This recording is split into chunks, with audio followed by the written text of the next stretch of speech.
नाज़रीन, कंदकोट में पीपी जे सूबाई क़यादत जे सर ते पीपी कश्मीर कंदकोट ज़िले तरफ़ां कराची जूं बागूं वफ़ाक़ हवाले करण वारियुनि साज़िशुनि, वधंदड़ महांगाई ऐं बिजली जी लोड शेडिंग ख़िलाफ़ ज़िले सदर गुल मोहम्मद जखराणी जी अॻवानी में घंटाघर चौक ते एहतजाजी मुज़ाहिरो करे धरणो हयो वियो।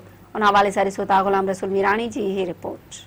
जी नाज़रीन, हिन वक़्तु पीपल्स पार्टी सूबाई क़यादत जे सॾ ते हिन वक़्तु पीपल्स पार्टी ज़िला कश्मीर कंदकोट तरफ़ां ज़िले सदर गुल मोहम्मद जखराणी, ज़िले जनरल सेक्रेटरी मीर इल्ताफ़ अहमद खोसो जी अॻवानी में हिन वक़्तु घंटाघर चौक ते जेको कराची जी जेकी वागूं आहिनि उहे वफ़ाक़ हवाले करण वारी साज़िश ख़िलाफ़ ऐं उन खां अलावा मुल्क में वधंदड़ बदअमनी ऐं बिजली जी जेकी हथरादू जेकी लोड शेडिंग कई पई वञे उन सिलसिले में हिते एहतजाजी धरणो हयो आहे। इन धरणे में सवें कारकुन जेके आहिनि उहे शरीक आहिनि। असां हिन वक़्तु हितां जे अॻवाननि सां ॻाल्हि ॿोल कंदासीं त उन्हनि जो वधीक छा चवणु आहे। वफ़ाक़ी हुकूमत कराची जे मथां हिकिड़ो साज़िश तहत हमलो करण जी कोशिश कई आहे। कराची का नाकाम कोशिश कई आहे कराची के सिंध खां धार करण जी। कराची सिंध आहे, सिंध कराची आहे। कराची असांजी माउ आहे, सिंध असांजी माउ आहे। कराची ऐं सिंध हिक ॿिए खां अलॻि थी नथी सघनि। वापडा जो हिकिड़ो मेन इशू आहे जेको तव्हां ख़बर आहे, हिन वक़्तु 24 कलाकनि में सिर्फ़ु 20 खां 22 कलाक पंहिंजो बिजली हले थी। हेॾी क़यामत खेज़ गर्मी आहे असांजे ज़िलनि में, माण्हू रोज़ गर्मी में मरनि पिया।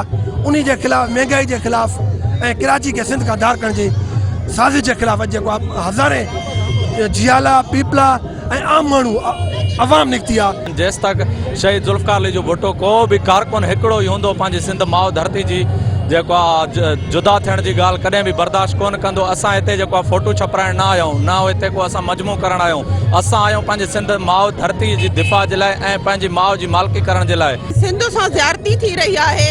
हमेशह सिंध सां माटेली माउ वारो सलूक करे रहियो आहे। लोड शेडिंग, बेरोज़गारी ऐं उहे एतिरा मसइला आहिनि जेके असां सां सिंध सां थिया वञनि था ऐं पोइ असांखे इहो थो चयो वञे त तव्हां सिंध खे हलाए कोन था सघो।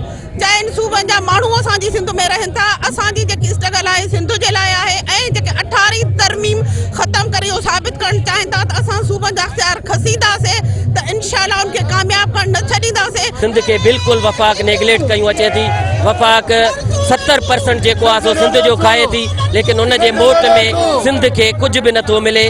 असां अॼु ही जेको सिंध में एहतजाज करियूं था, इहो हिकिड़ो रिकॉर्ड एहतजाज आहे त पाकिस्तान पीपल्स पार्टी कंहिं बि सूरत में पाकिस्तान जो तहफ़ुज़ कंदी ऐं उन खां बाद सिंध जो तहफ़ुज़ उनजो फ़र्ज़ु बणे थो। छो जो हीअ असांजी धरती बि आहे। पाकिस्तान सिंध को बग़ैर कुझु बि न आहे। सिंध खां धार करण जी जेका साज़िश थी रही आहे उनखे नाकाम करण जे लाइ, बल्कि हीअ साज़िश नई त न आहे। तव्हांखे सभिनी खे ख़बर आहे कि साज़िशूं हमेशह खां वठी करे हलंदियूं पियूं अचनि ऐं असां हमेशह इन जो मुक़ाबिलो कयो आहे, अॻियां बि कंदा रहंदासीं। असांजा वज़ीर हुया सभई कमु करंदा, तंहिंजे बावजूदि कराची ते कब्ज़ो करणु चाहिंदा, जेके असां कतई बर्दाश्त न कंदासीं। पाकिस्तान पीपल्स पार्टी इन जे करे असांजी धरणो हुयो आहे कश्मीर कंदकोट में। हिकिड़ो इंच बि असां कराची जो सिंध खां धार थियणु न ॾींदासीं।